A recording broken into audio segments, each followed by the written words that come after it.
प्रणाम। एक विनती है आपसे। कहिए राजन। पिछले कई दिनों से मेरे स्वप्न में मेरे पिताश्री आ रहे हैं। मैंने ब्राह्मणों से भी इसका अर्थ पूछा तो उनका कहना था कि तुम्हारे पिताश्री को शांति नहीं मिली, उनके लिए पूजा करनी हो, यज्ञ संपन्न करना होगा। आप तो परम ज्ञान का स्वरूप है, तो विनती है आपसे कि पूजा विधि आप ही के हाथों से हो, जो मेरे पिताश्री तक पहुंचे, उन्हें मुक्ति मिले, जीवन मरण के इस चक्र से वो मोक्ष पाए। अवश्य राजन। आप मिट्टी के 2 घड़े मंगवाइए, एक में घी भरवाइए और एक घड़े में कंकड़ पत्थर भरवाइए, और उन दोनों घड़ों के मुंह कपड़े से बंधवा दीजिए और उन्हें लेकर नदी के तट पर आइए। मैं वहीं आपकी प्रतीक्षा करूंगा। मैं भी उसका प्रबंध करता हूं महाराज।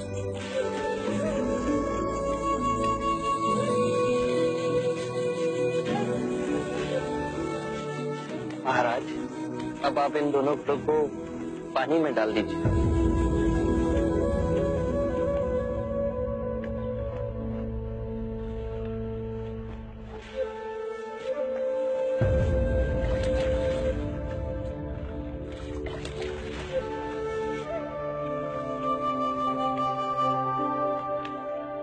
महाराज, अब इन दोनों घड़ों को आप तोड़ दीजिए।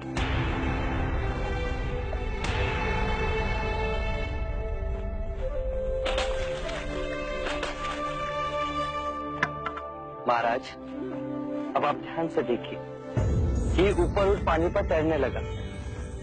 अब बताइए, मेरे या किसी और के पूजा पाठ करने से क्या ये घी नीचे बैठ सकता है? असंभव। ये तो घी का स्वभाव ही नहीं। सत्य कहा आप। उसी प्रकार किसी भी पूजा पाठ, विधि विधान, कर्म कांड के द्वारा पानी के अंदर डूबे हुए कंकड़ पत्थर क्या ऊपर आ तैर सकते हैं? नहीं बुद्ध, ये तो प्रकृति के नियम के विरुद्ध है। तो हम प्रकृति से भिन्न कैसे हुए? हम भी तो प्रकृति का ही रूप है। सत्य कहा। एक सत्य ये भी है राजन, यदि हमारे पूर्वजों ने अपने जीवन काल में कंकड़ पत्थर बोए, दुष्कर्म किए, तो वो स्वाभाविक ही कंकड़ पत्थर की तरह नीचे बैठ जाएंगे। और यदि उन्होंने अपने जीवन काल में सत्कर्म किए, तो स्वाभाविक ही घी की तरह ऊपर आ तैरने लगेंगे। जो बोएंगे वही काटेंगे। परंतु इस शरीर रूपी जीवन काल में ही नहीं, अपितु इस शरीर रूपी जीवन काल के पश्चात वाली यात्रा में भी हम जैसे कर्म करेंगे वैसा ही फल मिलेगा। अब बताइए, इस प्रकृति के नियम को कोई पूजा पाठ, कर्मकांड, विधि विधान, यज्ञ हवन मिटा सकता है? राजन, मैं भी इसको नहीं बदल सकता। केवल अच्छे कर्म ही मनुष्य की मुक्ति का द्वार खोलेंगे।